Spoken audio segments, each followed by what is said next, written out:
Military lessons from the Punic Wars. The Punic Wars between Rome and Carthage, 264 to 146 BCE, represent one of the most significant series of conflicts in ancient history.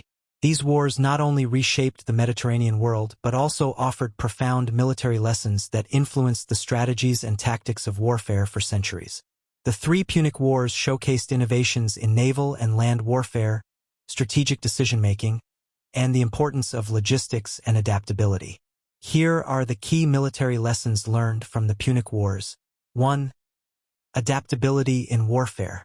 One of the most crucial lessons from the Punic Wars is the importance of adaptability on the battlefield.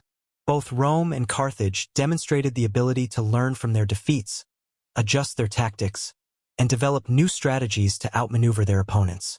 Rome's adaptation to naval warfare. At the start of the First Punic War, Rome was primarily a land-based power with little experience in naval warfare. Carthage, on the other hand, had a dominant navy that controlled much of the Mediterranean. To compete with Carthage at sea, Rome built a fleet of ships and adapted its tactics to turn naval battles into more land-based confrontations. The development of the corvus. Rome's introduction of the corvus, a boarding bridge used to turn naval engagements into infantry battles, allowed them to leverage their superior land forces even at sea. This device enabled Roman soldiers to board Carthaginian ships and fight hand-to-hand, where Roman legionnaires excelled. The use of the corvus at the Battle of Mylae, 260 BCE, was a turning point, showing how technological innovation and tactical flexibility could compensate for a lack of experience in naval combat. Hannibal's tactical genius and adaptability. Hannibal Barca's campaigns during the Second Punic War highlighted the importance of tactical flexibility. Hannibal's bold march across the Alps into Italy and his use of terrain and ambush tactics allowed him to outmaneuver larger Roman forces. The Battle of Cannae, 216 BCE, Hannibal's most famous victory, at Cannae, demonstrated his ability to adapt to the battlefield and use the Roman army's aggression against them. Hannibal deliberately weakened his center to lure the Romans in, while his cavalry outflanked and encircled the Roman legions, resulting in one of the most devastating defeats in Roman history. This battle remains a classic example of the double envelopment tactic, which has been studied by military strategists for centuries. 2. The importance of logistics and supply lines. Both Rome and Carthage understood that maintaining supply lines and ensuring the logistical support of armies were critical to long-term success in war. The Punic Wars underscored how logistics could determine the outcome of prolonged conflicts. Hannibal's logistical challenges in Italy. While Hannibal's invasion of Italy was a remarkable military feat, his inability to secure consistent supplies and reinforcements from Carthage ultimately contributed to his failure to defeat Rome. Hannibal's army, which had suffered significant losses during the Alpine crossing, was left to operate deep in enemy territory for over a decade with limited support. Without sufficient supplies and reinforcements, Hannibal was forced to fight a war of attrition, and his victories could not be translated into a decisive blow against Rome. Roman strategy of attrition. The Fabian strategy, named after the Roman general Fabius Maximus, involved avoiding direct engagement with Hannibal and instead focusing on cutting off his supply lines and weakening his army through small skirmishes. This strategy, although initially unpopular, proved effective in the long run, as Hannibal's army gradually became isolated and diminished in strength. Rome's superior logistics. Rome's ability to maintain its supply lines and continuously replenish its legions was a major factor in its ultimate victory. Even after suffering catastrophic defeats at Trebia, Lake Trasimene, and Cannae, Rome's vast network of allies in Italy allowed it to raise new armies and continue the fight. The Roman Republic's well-organized logistics, combined with its ability to draw on a large pool of citizen soldiers, gave it the staying power to outlast Hannibal's forces in Italy. 3. Strategic planning and long-term vision. The Punic Wars taught the importance of long-term strategic planning, especially in large-scale multi-theater conflicts. Rome's strategic patience. Rome's approach to the Second Punic War demonstrated its ability to take a long-term strategic view. After Hannibal's initial victories in Italy, the Roman Senate resisted the urge to confront him directly and instead focused on weakening Carthage's position in Spain and North Africa. Roman general Scipio Africanus exemplified this strategic patience when he invaded Spain and later North Africa, forcing Hannibal to return home to defend Carthage, which led to the decisive Battle of Zama, 202 BCE. Invasion of North Africa. Scipio's decision to take the war to Carthage itself was a masterstroke of strategic planning. Rather than continuing to fight a prolonged war in Italy, Scipio understood that the key to defeating Hannibal was to threaten Carthage directly. By shifting the theater of war to North Africa, Rome gained the upper hand and forced Hannibal into a defensive position.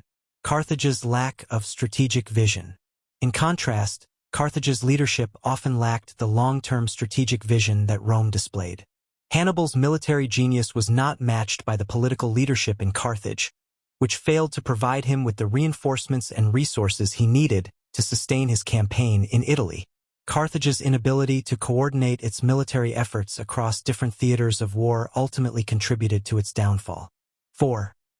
Naval warfare and maritime control. The First Punic War demonstrated the importance of naval power in determining the outcome of conflicts that spanned large geographical areas.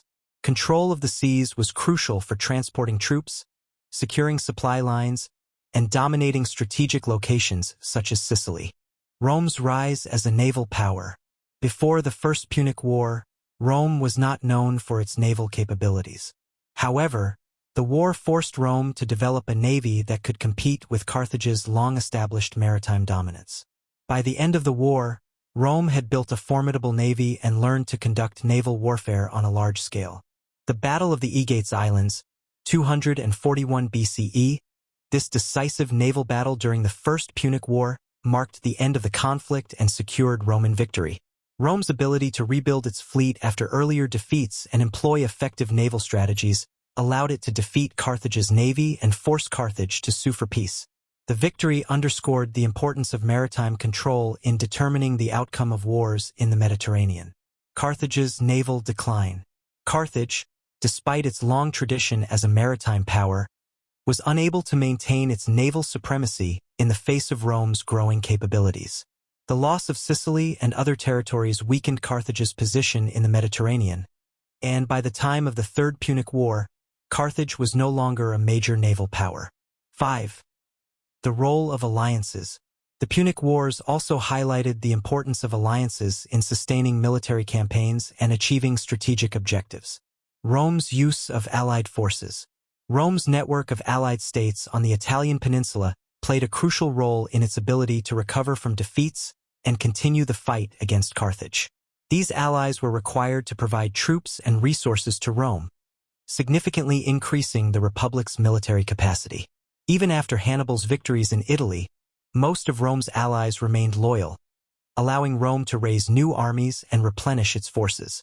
Scipio's alliance with Numidia. One of the key factors in Rome's victory at Zama was Scipio's alliance with Massinissa, the king of Numidia. Massinissa's cavalry played a decisive role in defeating Hannibal's forces, particularly by outflanking and routing the Carthaginian cavalry. This alliance demonstrated the importance of diplomacy and securing local allies in achieving victory. Carthage's reliance on mercenaries. Carthage's reliance on mercenaries, while providing a diverse fighting force, proved to be a liability in the long run. Mercenary troops, who were often motivated primarily by payment rather than loyalty to Carthage, were less reliable than Rome's citizen soldiers. Carthage's inability to secure strong alliances, particularly in Italy, further weakened its position, as Hannibal's hope of rallying Italian city-states to his cause largely failed. Conclusion: the Punic Wars as a military learning ground. The Punic Wars provided numerous military lessons that shaped the future of warfare in the ancient world and beyond. Rome's ability to adapt, innovate, and develop long-term strategies allowed it to overcome significant challenges and ultimately emerge victorious. The wars highlighted the critical importance of logistics, naval power, strategic alliances, and adaptability in both land and sea combat. For Carthage, the Punic Wars underscored the limitations of relying on mercenaries and the importance of cohesive political and military leadership. While Hannibal's tactical brilliance earned him a place among the greatest military commanders in history, the overall lack of support from Carthage's political leadership led to his eventual defeat. In the end, the lessons of the Punic Wars were instrumental in shaping Rome's rise to imperial power, and the strategies employed during these conflicts continue to be studied by military historians and strategists to this day.